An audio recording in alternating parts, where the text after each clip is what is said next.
I was just telling Troy, like I'm not a podcast guy. I'm very shy. I'm a trained introvert. I was I'm a coder. I'm an engineer, but I found that I have to speak. If bad people speak all the time, then people will just be bad. If good people speak all the time, then good people will be more. So I think that anyone who has something or has a certain story, they have to say it. Maybe someone gets inspired by this and you change his or her life. I don't believe in universities. I think 20 years from today, no one will go to universities and people will learn from things like you and things like this. And this is where the real value is created. This episode is sponsored by Greenwood. My graduates from my school being Forbes, bag drop. Bag drop. A mic drop. Bag drop. Bag drop.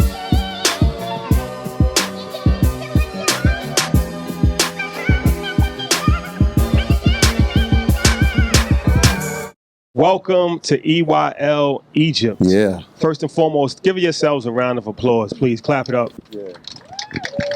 This is pretty historic for those of y'all watching. We actually have a live audience here with us, which is incredible. And we're on the top of the Ritz Carlton in Cairo, Egypt. This is another historic moment for EYL. So again, round of applause for yourself for being here. We're going to make history again today, y'all, and y'all part of it. So thank you for being here. Yeah. So we're going to get into it. But before we start, we got to give a special shout out to One Love Travel. Shout out to Javon and Chloe for putting this together. Dope, black-owned company that is really changing the game when it comes to travel. So shout out to you guys. You guys are amazing. Thank you. Yeah, thank you. They tapped in. The earners are here. This might be a new standard. What do you think? This might be a new standard. Rooftops, river views. I mean, this is the new thing for us, I think.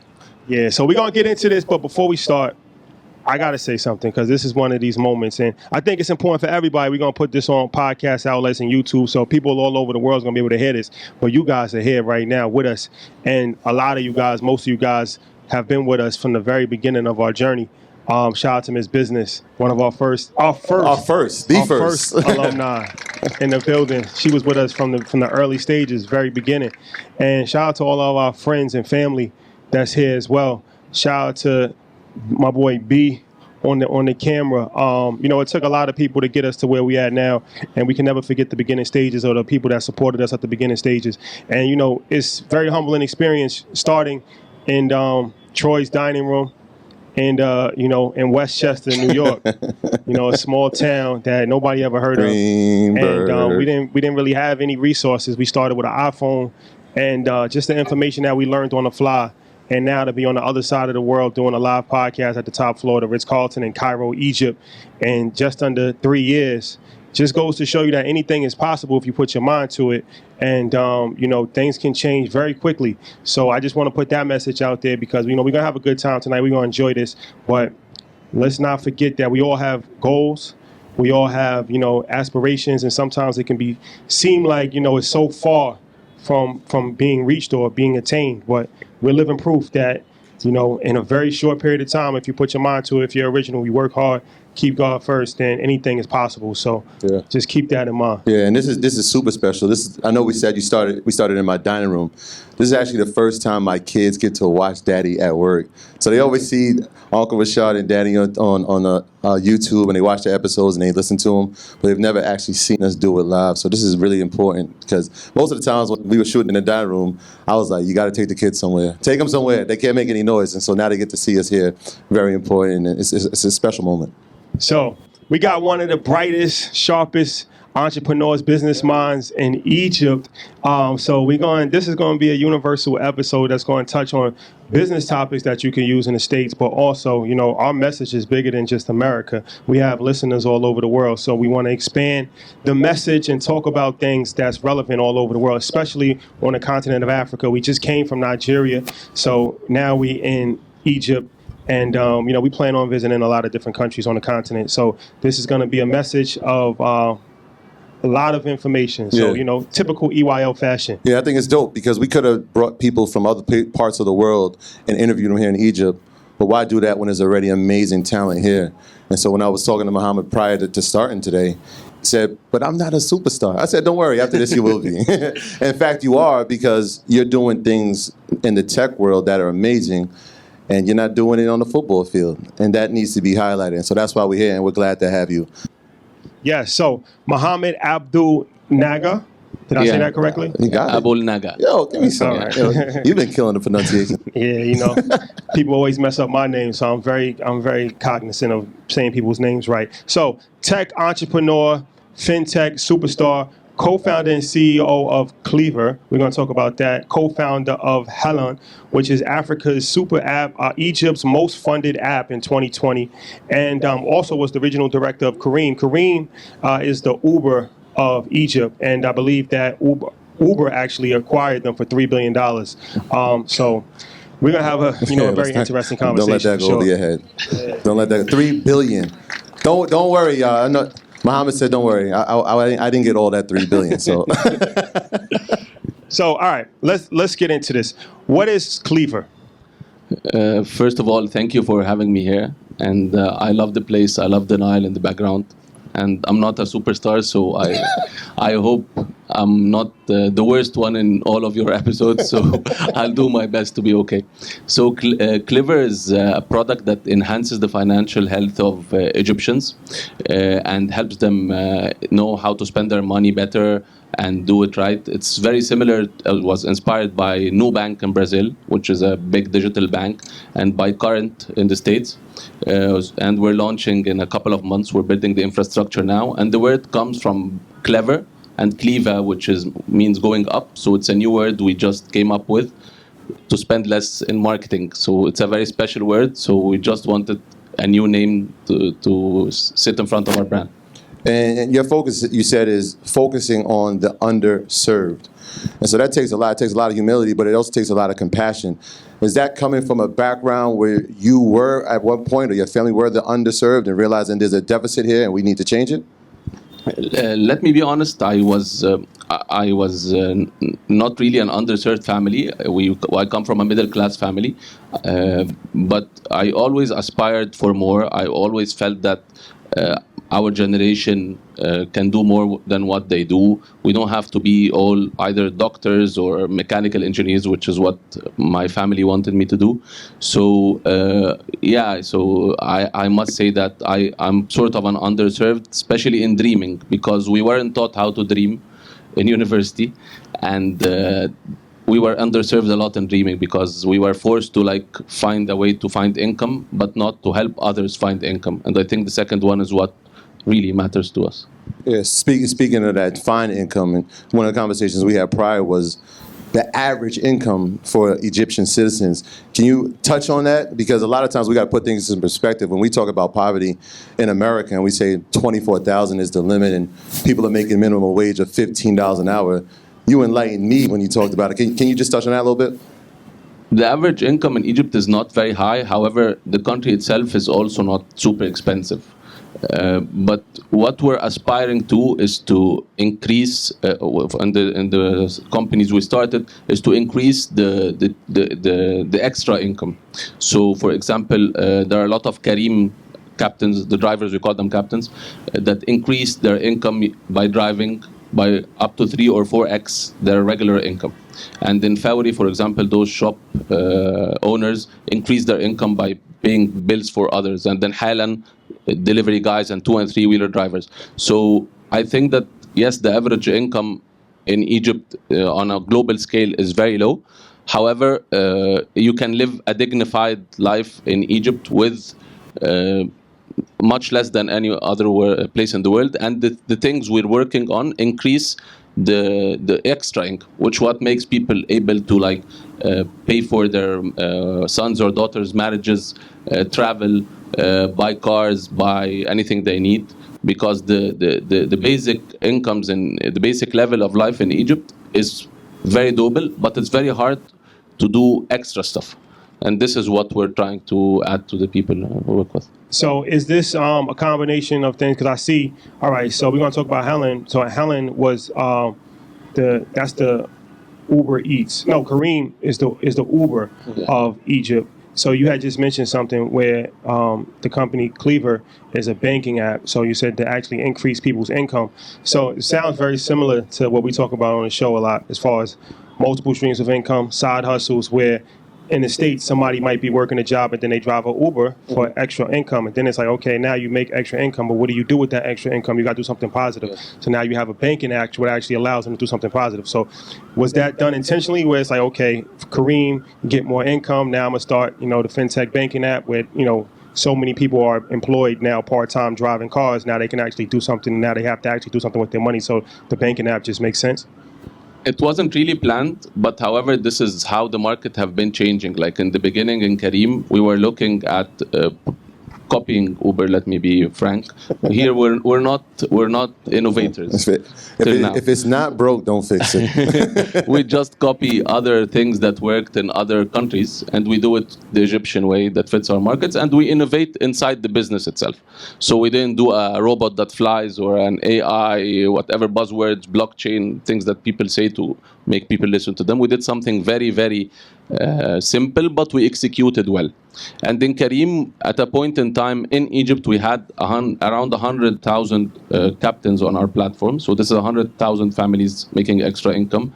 In Halan, we reached 200,000, which is 200,000 families making extra income. In Clever, yes, as you're saying, we're trying to improve how people spend and make it more transparent. There are no hidden spending. You have to know what you can budget for yourself. You can budget for your family. So if you have $100 and you use our app, you should be able to spend it in a more healthy way to make the best out of it. Yeah. What was the process? Because you talked about you were working at Kareem, and then you had Cleaver. I think both of them just went out.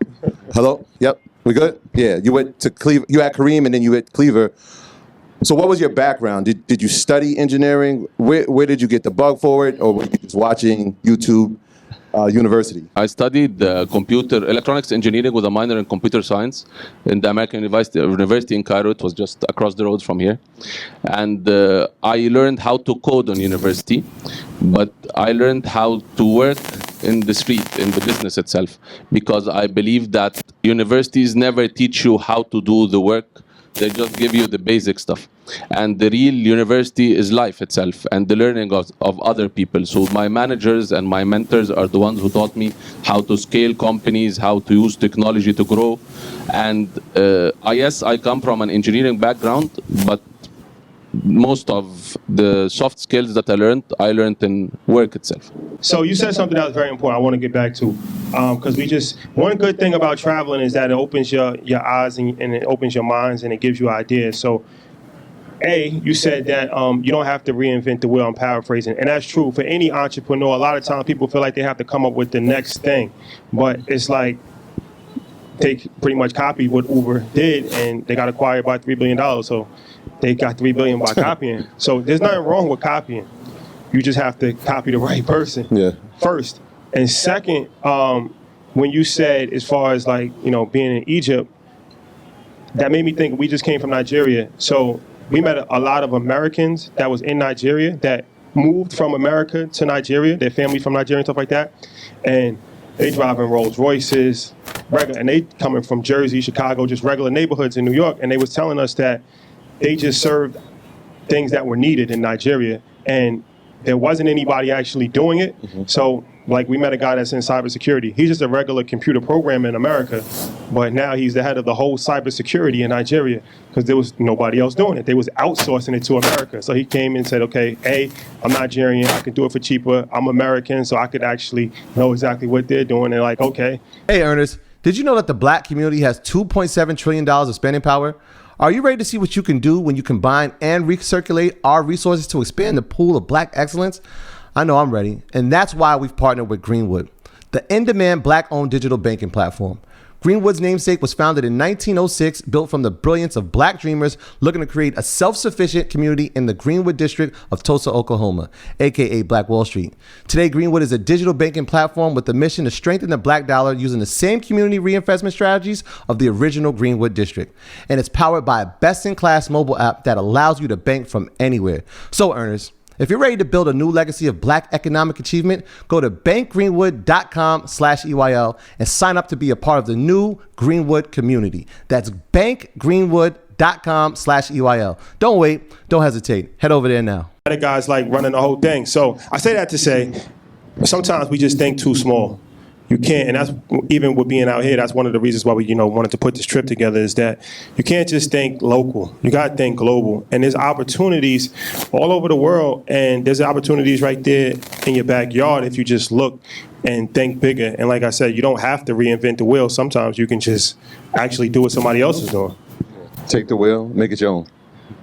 Yeah, and speaking of this, I graduated in 2009 from university, and most of the people who graduated from my major went outside working for Facebooks, the Monzos of the world. And I chose to stay here because I thought that there is more change that can be done here within my capabilities.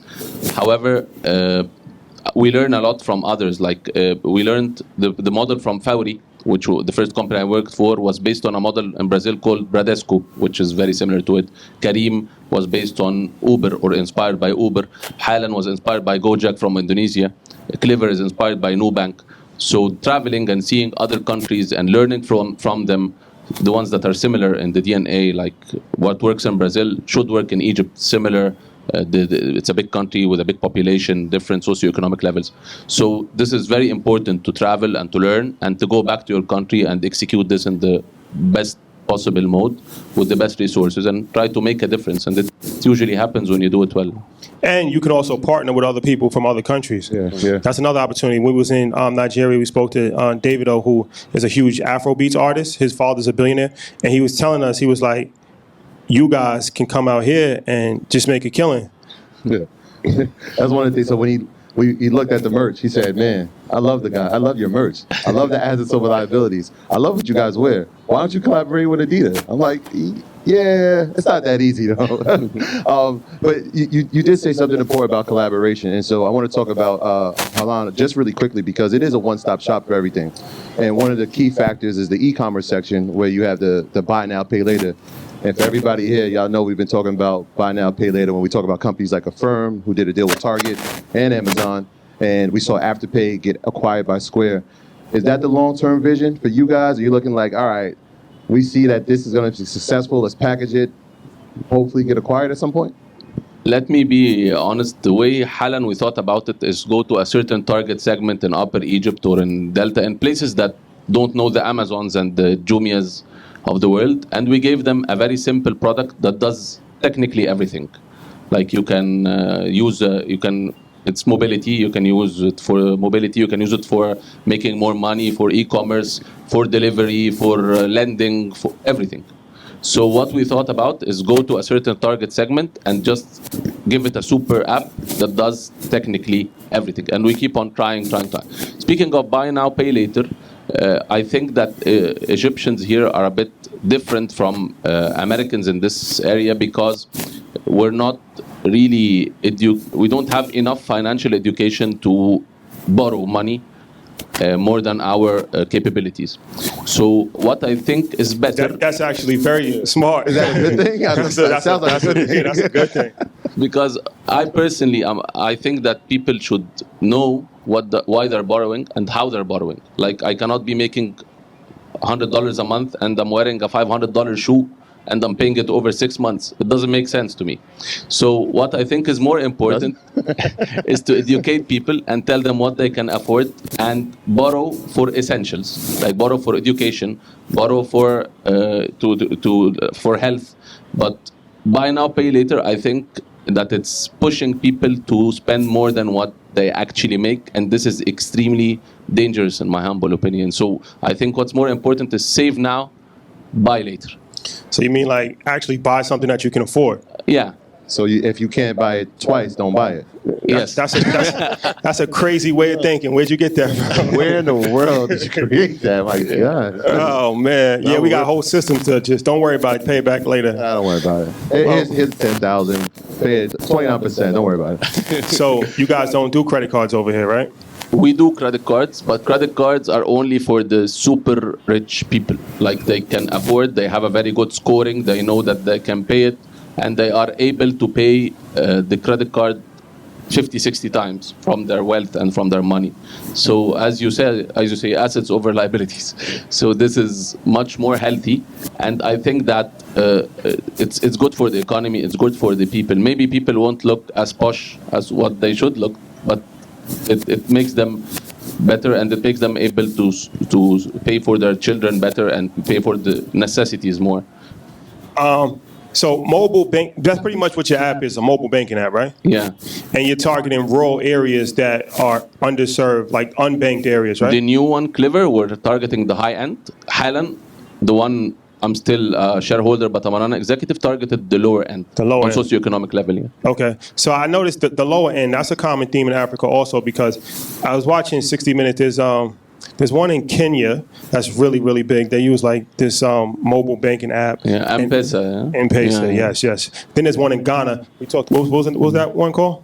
That was the one that David O was into. But I say that to say, it seems like this is a theme all throughout Africa where people in rural areas that don't have access to physical banks, this new cell phone technology, to actually banking apps, is something that we've been seeing and hearing a lot about. Yeah, and the technology allowed us to leapfrog the banking. Like in Africa, we went from cash to mobile banking, and many countries like Kenya skipped the banking itself, and you have more wallets than, I think, humans in Kenya. So this is because it's much more easier, it's faster, and honestly, I don't think banks are here to stay. Like, I think banks have to be disrupted, or they have to change, because the new generation doesn't want to go to a bank and stand in a branch and take a number, and it doesn't make sense that this user is paying for the Marble branch rent and for the salaries of all of those people. Like, the mobile allows you to do everything at a much, much lower cost. So I think that mobile banking is coming over to eat up the whole banking industry, and digital banking will happen one way or the other. Yeah. Fintech stocks, for anybody that watches Market Mondays, this is why we talk about fintech so much. So the reason why I asked that question is that a lot of times we don't know what's going on in the world. As Americans, we just focus on America, but you got to have a global perspective, especially if you're investing in stocks and companies. This is why we see, once again, and when we was in Nigeria, the biggest building that was there, who owned it? Microsoft. Yep. So, countries all over the world are being affected, and you can't wait. As an investor, you can't wait. You got to stay on top of the trends. So I say that to say, fintech, mobile banking, this is something that, you need to get ahead of. And if you're an investor, you definitely need to understand the companies that are putting a lot of money into it. And if you're a business person, you should, look into starting and partnering with these type of companies. Yeah, and Mohammed's given us the blueprint, right? Like, look, you don't have to reinvent the wheel. Go to a country, travel, see what's not there. Coming from, especially in America, we know what works there. We can implement it here. But I want to talk about, because you're on the board of a number of tech companies. What do you look for in a company to say, you know what, I want to invest, I want to be a part of the success of this going forward? My latest investment was a company called Breakfast, which is like breakfast but with bread instead of, and they just raised $26 million yesterday, actually. Congratulations. Yeah, thank you. I have a very Nobody clap. Like, that's $26 million. This company, tough crowd. all what they do is they have a couple of dark kitchens that started up by producing bread and automating 7 a.m. every day. You have your bread at your door. Started like that, but did it well. And then they're scaling into technically everything now. So I invested in this company because the users liked it. And this is the most important thing. If the users are happy, then you can ask them for more money, then you can give them more services. So whenever I find the users, whether they're B2B or B2C, are happy, I don't hesitate at all. This is the real thing. You said B2B? Yeah, B2B, because some companies are business to business. Yeah. If the businesses are happy, then you're good. Yeah. B2C, if the consumers are happy, then you're good.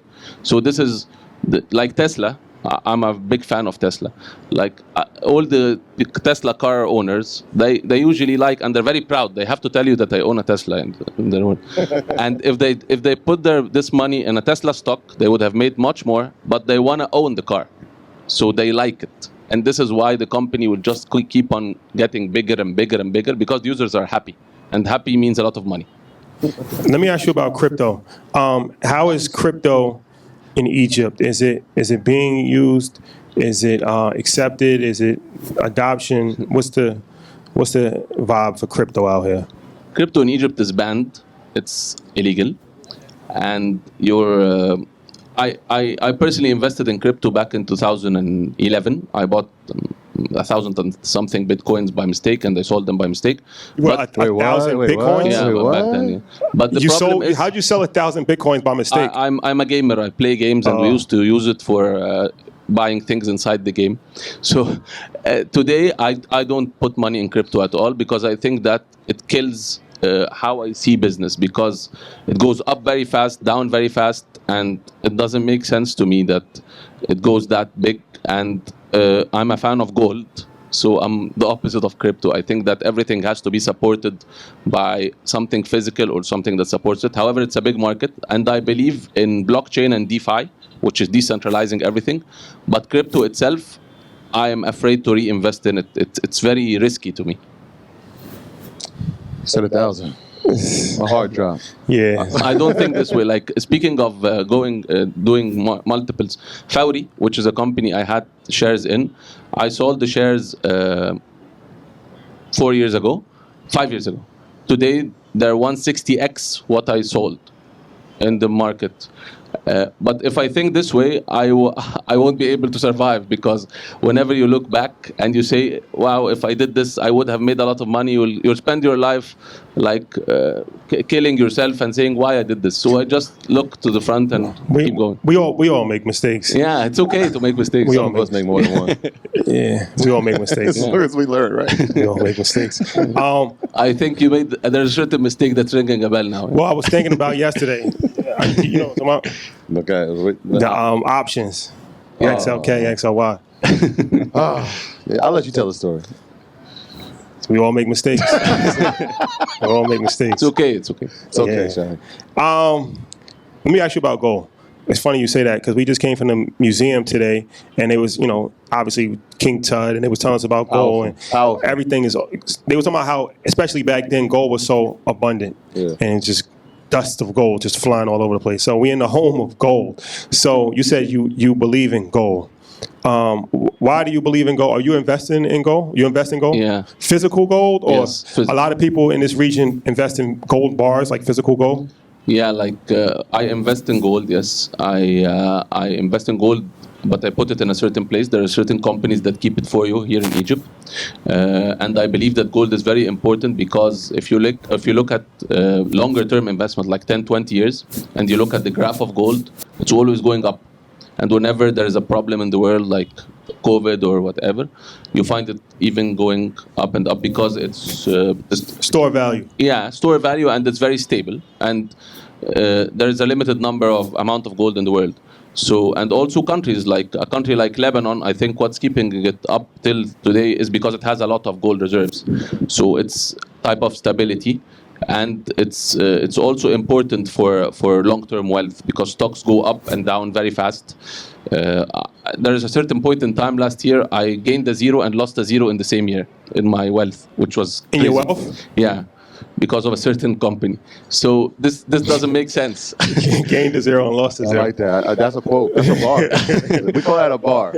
That's a bar. We taking that one. So gold doesn't do this. Like, it goes up $50 per ounce, $100 per ounce at maximum, but it's very systematic and it's very stable.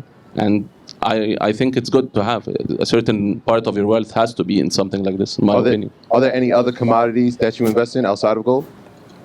Gold, and I think that there are certain brands that just go up, like Rolex watches, Patek Philippe watches, APs, because the demand and the supply, it's very obvious. You cannot get one now. So I think they will just go up, because luxury products are going up. You can see this from the LVMH stock. So those are also very important. I'm speaking about light assets. I'm not a fan of real estate, so... Yeah, I only asked because we had a small conversation. And for those who don't know, I'll tell you, Mohammed is a huge Rolex collector. I love them, yes. But you said you wear yellow gold ones. No. And so I'm thinking you collect gold, but you don't wear the yellow gold Rolex. Yeah. So there must be another commodity, maybe platinum, maybe silver. Where did the collection come from? Is that something as a child you said, I need to have that? Because we have a friend, I won't say his name, Mike, that also collects. Nothing compared to your number, but where did it start from? When I was in school, my mother used to used to treat, when I do something good, she used to buy me a watch, not a Rolex, of course. So whenever I do something my good, mom, like, you owe me some. yeah, whenever I do something good, I buy myself a watch. So, and you have to clap for yourself because sometimes no one is clapping. So, Why don't? Another bar. That's a fact. Why don't you wear gold Rolexes? in Islam, in our religion, some people say it's. I'm not very religious, to be honest, but I just think I like how white gold and platinum and stainless steel look. It's just personal preference. It's a personal preference, yeah. Gold. They were just talking about the Richard Mille. How I think Meek Mill brought one for $250,000, yeah, and then a couple months later he sold it for $500,000. Yeah. That watch is running up like Tesla stock right now. There's a very limited amount of pieces in the world, and there's a unlimited amount of people that want to buy it. And the Rolex thing is interesting because when we was buying Rolexes last year, there was a shortage of Rolexes in America. You couldn't get it, and you would have to wait 13 months for a Rolex. It was extremely, extremely difficult to get Rolexes. Even now, there's not a lot of inventory. So, speaking about investments, you saying that is very key. Rolexes, definitely a great investment. I know Mike, shout out to Mike, just got the Sky Dweller. We can clap for that. He only waited 18 months, y'all. Yeah. So sometimes you got to think out of the box. Everything can be an investment if you do it correctly. But stocks, you have an Egyptian stock market, right? Yeah. Do Egyptians invest in that, or they just invest in the American stock market? They invest in the Egyptian stock market. Actually, Fawry is in this. 2 out of the biggest 10 companies in the public markets are fintechs now, and Egyptians are investing heavily. I think the Fawry stock made around 7x since the IPO 2 years ago. It's the 8th of August 2018. But the problem with investing in the Egyptian stock till now is that you cannot leverage the forex, the dollar. So a lot of Egyptians are trying to invest abroad in the S&P 500 and in other Nasdaq and other countries, but it's a bit hard because also because of the forex. Like $1 today is 15.7 Egyptian pound. So this is a risk, and it's a barrier to entry for external stocks. And Egyptians like to invest in things they can see. Like Egyptians love to invest in real estate. You can find an average Egyptian owning 3-4 houses. Some are owning 100 houses. And they think that real estate is very good. So they're more towards owning something that you can see. So whenever it's virtual, it's hard. Like I was explaining NFTs in a certain conference a month ago, and people thought that I'm crazy buying something digital. They don't get this. And this is the problem also with stocks. They want to buy physical stuff like gold, watches, real estate. This is where they put the money in. That's interesting, right? Because you're thinking future, and they're thinking present. I have to see. I need it to be tangible. I'm thinking about your career in business. It's expanded over 15 years. What are some of the biggest setbacks that you face staying here in Egypt, right? What are some of the difficulties that you face being a businessman here?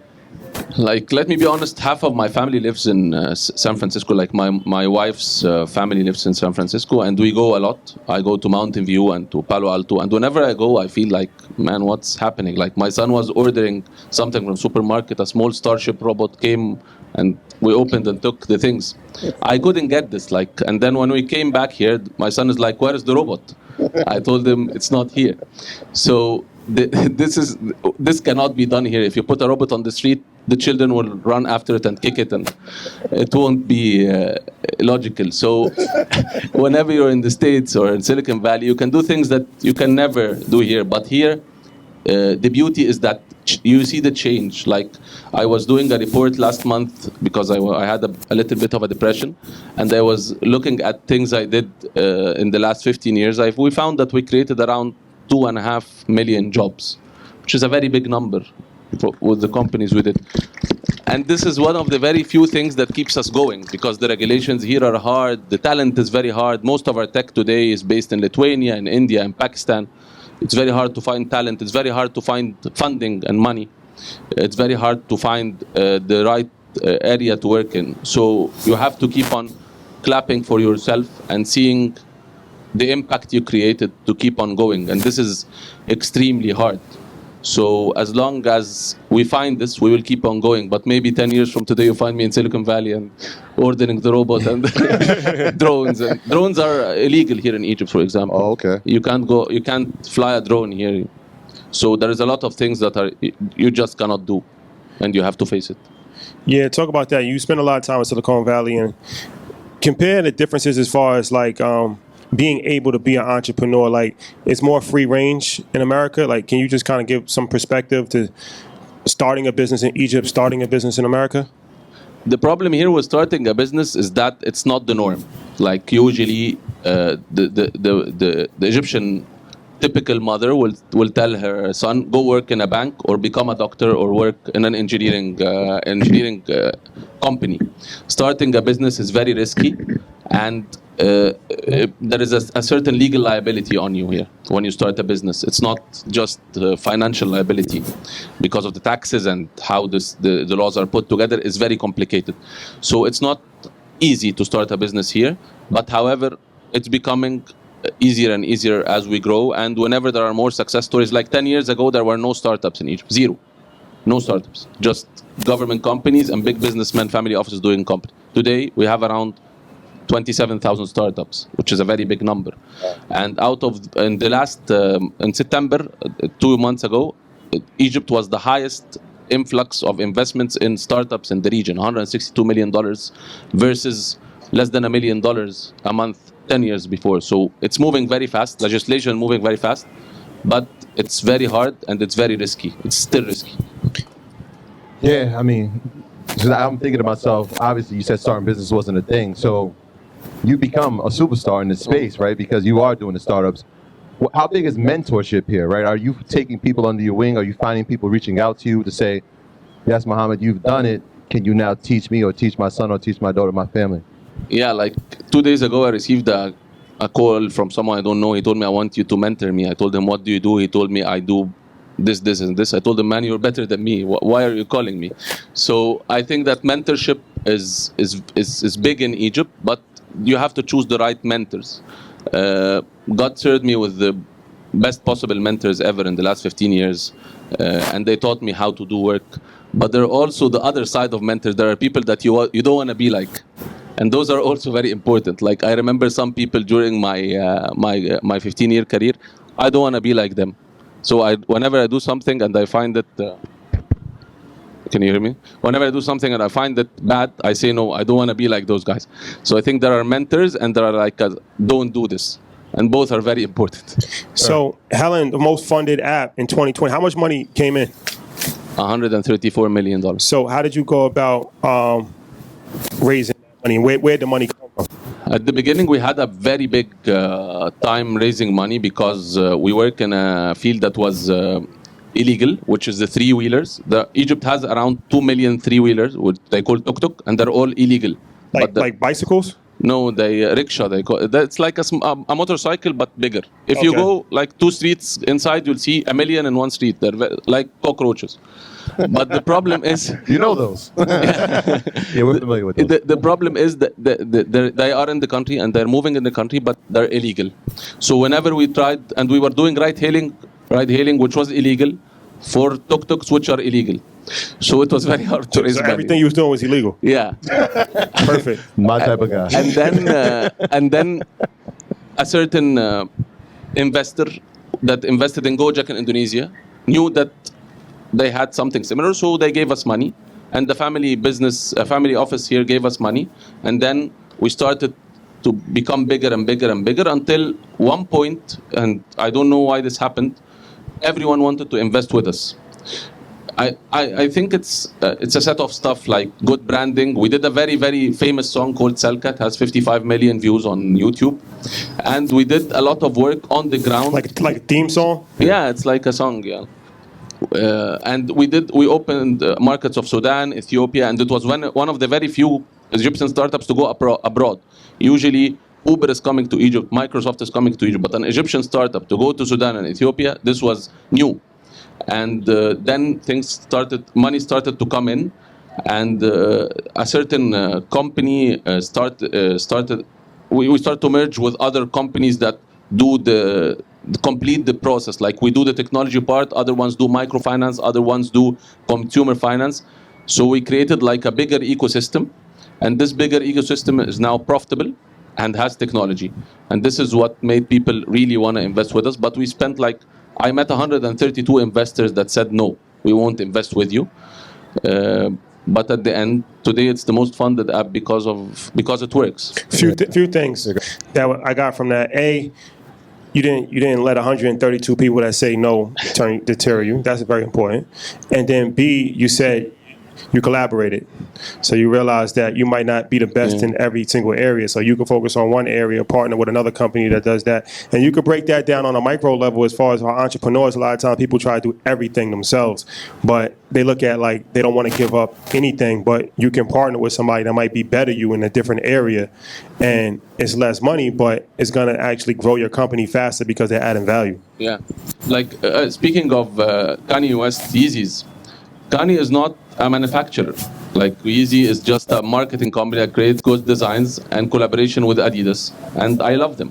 So, and people buy them, and if are standalone, they're a big company. So he knew his strength, he knew how to do it, and he went to someone to do the part that he doesn't know how to do. And I think this is great, like Beats by Dre. Dr. Dre didn't go and manufacture the headphones. So I think Apple is a marketing company. It's not an electronics company. It's all made in China, and the chips are in Taiwan. But at the end of the day, you want to put the Apple on your MacBook to look trendy. So you have to know your strength and know other people's strength, and this is where partnerships wins. Yes, you said Yeezy. Mohammed is a huge Kanye fan. In fact, he said I wore the Yeezys today for that reason. Shout out to Yeezy. But I want to go really quickly because I'm listening to what you're saying, and we went over the if it's not broke, don't fix it. But you were the creative director at Kareem, and now Hanan has ride hailing. So did you take what you learned and said, all right, yes, right? You didn't have to go to Uber. You said, let me take where I'm working from right here, and let me go make it there. Yeah. That's exactly what happened. I copied a lot of what I learned, and I don't think it's something wrong, as long as it's not legally wrong. And this is where experience is built. You will find all the people in Egypt creating infrastructure companies worked for infrastructure companies abroad. But Highland today, ride-hailing doesn't represent 5% of the company. So we just found an entry to the market, and then we grew. When you look at Tom's shoes, for example, I think they found an entry by the one-for-one model. But at the end of the day, people don't care. They just knew Tom's. So we started by a three-wheeler ride-hailing, which was very similar to what Kareem did, but for cars. And then we expanded into everything else. So you do what you know, and then you expand on things that you learn. Do what you know, and then expand into things that you learn. That's very important, because even you had a job, essentially.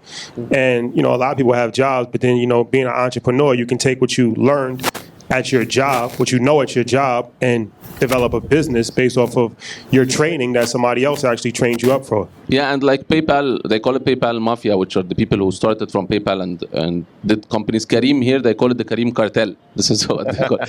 And more than 50 people from Kareem went out and made their own companies because they knew that it's possible, and they got some money from Kareem, and they knew access to talent, and they just started doing their work. So you have to learn from others and do it. I'm a huge fan of Elon Musk, for example. I think that a lot of people from Tesla will go out and do electric things, electric cars, electric drones, whatever, because this is where you learn. So it just makes sense. Speaking of Kanye, it's the same thing. Yeah. Kanye, Rockefeller, shout out to Dame. Yeah. You know that tree. And then Kanye's tree. Yep. Look at Kanye's tree. Virgil. Don C. You got Big Sean, and on an artist standpoint, you got John Legend from that tree. You got Common from that tree. Yeah. I mean, there's so many. Fair God, Jerry Lorenzo. Jerry Lorenzo. Yep, all these guys come from Kanye. Yeah, absolutely. So before we wrap, what's your expectations? Are you hopeful for the future of Egypt? In 10 years from now, we come back, we do this interview. What do you think the future of Egypt looks like? I know it was a lot of things that have happened. You guys had a revolution not too long ago, 10 years ago. If you really think about it, we talk about the American Revolution, that's 1776. Egypt Revolution was 2011. So it's still a lot. I'm assuming it's still going on. So how's the pulse of the country, and how optimistic and how do you feel about the future of the country? The amount of roads, new roads in Egypt in the last 7 years built are more than the amount of roads built in the previous 70 years. So the infrastructure growth is exponential. And a lot of people who were working abroad came during the COVID to work from home in Egypt and stayed. So talent is moving up, infrastructure is moving up, economy is moving up, and there is a lot of non-stability in countries around us that are letting people choose us by elimination for investment. So those are all good things. I think the only thing we need in Egypt is foreign investment and foreign learnings, because this is something that we lack, and this is something that would be a great differentiator. And speaking of America, America is a huge country. I think you cannot compare it to Egypt, but there are certain cities in America, like Cupertino has Apple. It's based on Apple. And then you will find a place like Mountain View is based on Google. And then you go to Seattle, you'll find Amazon, and you'll find Starbucks. So I think that if those companies like the Fauris of Egypt go up and the Hallands of Egypt go up, the whole economy will go up. So 10 years from today, I think it will be much better. When we spoke about the job creation, and I don't want to gloss over it, but that's huge, right? Are we talking throughout the country or specific parts of the country, right? Cairo obviously is a huge city. I believe over 20 million people. Are we talking other regions of Egypt, or are we specifically talking here in Cairo? The beauty of Cairo is that here, this tower, Four Seasons Tower, an apartment here is $5 million, up to $50 million. And right here, you'll find an apartment the same space for $50,000. So things are very close here. So when you create jobs everywhere, because the beauty of the Egyptian population is that they're all weaved into each other, and they're all married from each other and into each other. So when you create a job, a certain type of job, it just goes everywhere. This is genius. Yeah. So you said that you're not a fan of real estate, but you just said that the Ritz Carlton has $5 million apartment, goes up to $15 million. So, A, why are you not a fan of real estate, and how is the real estate market in Egypt? Is it booming right now? Is it going up? Yes, it's going up, big time. But I think that the value created by money in the business is much higher than the value created by money in real estate. This is a personal opinion. And I like to invest in things that create value, because money is a byproduct. Money is not a goal. You cannot wake up in the morning and say, today I want to make 200 pounds. This is not how I see it. You can say, I want to create value, and this value will create 200 pounds along the way. So I think that real estate, it's not my thing. I'm a tech guy. I believe that technology is very important. And I come from a generation that doesn't really like ownership. Like, we're changing how things are happening. We want Airbnb, you stay in 1 week and then go to another thing. You use Careem and Uber. Everything is like on-demand sharing economy. So I think that the real value is to pay money in platforms and companies and things that create more and more and more and more value. And real estate, I'm not a fan of it, honestly. I think that you're putting money in blocks of concrete that if you don't want to use it, then don't buy it. This is how I see it. But I'm a crazy person, so don't quote me on this. Yeah, my wife thinks that this is stupid, for example, but it is what it is. Yeah. There you have it. Different strokes for different folks, but you have to go on what you're passionate about, what you like, and what you believe in. And there's no money like tech money. So tech money today, but how long will it stay?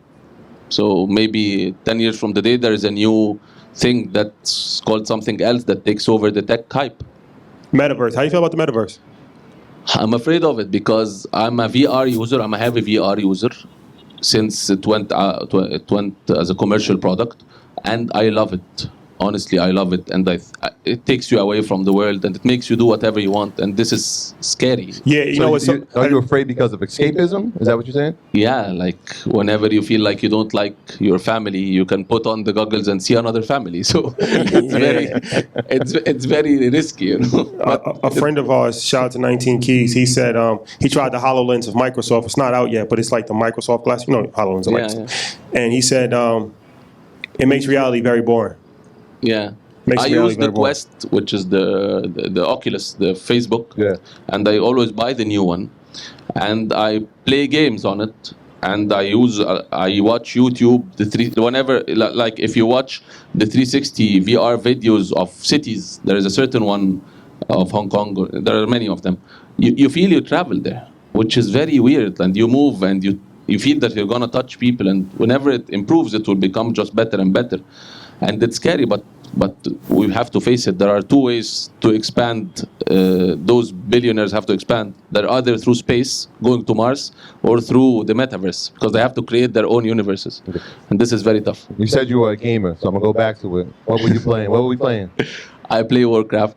Okay. And, okay. You're a real gamer. Yeah, and I love Call of Duty. And I think it's anger management more than anything. He's the guy who's cursing at me every time. You said something that was very profound, and this is, I know Ian will love this. Shout out to Market Mondays. You said billionaires have two options of how they can expand in the universe, the actual universe, which that's why we see Tesla, Elon Musk, SpaceX, and Jeff Bezos, and all these guys fascinated with space, and then in the metaverse. Yeah. And that's why we see Mark Zuckerberg and now Microsoft, and Phil Knight just filed for the virtual trademark for Mike. So that's kind of crazy if you think about it. Like, they're moving in two different universes, the metaverse and the actual universe. Yeah. And the trillionaire, the first trillionaire will be the person who takes the most traction. Like if people want to go to Mars and they're willing to pay $1 million to go to Mars, Elon Musk or Jeff Bezos will be a trillionaire. If people want to pay $10,000 and use an Oculus, then Mark will be a trillionaire. Well, you know, it's so crazy, right? How much is Elon Musk worth right now? Estimated 300 billion. So he's worth 300 billion right now, but they already have him being on pace to be a trillionaire, not based off Tesla, based off StockX. SpaceX. Yeah. And SpaceX, is it even profitable? It's not even IPO yet. So the vision is if it IPOs. But that's what I'm saying. They said it's going to have double the value But of maybe Tesla. the new trillionaire will be someone we don't know, who does something new. You never know. Maybe it's a fintech guy. I don't know.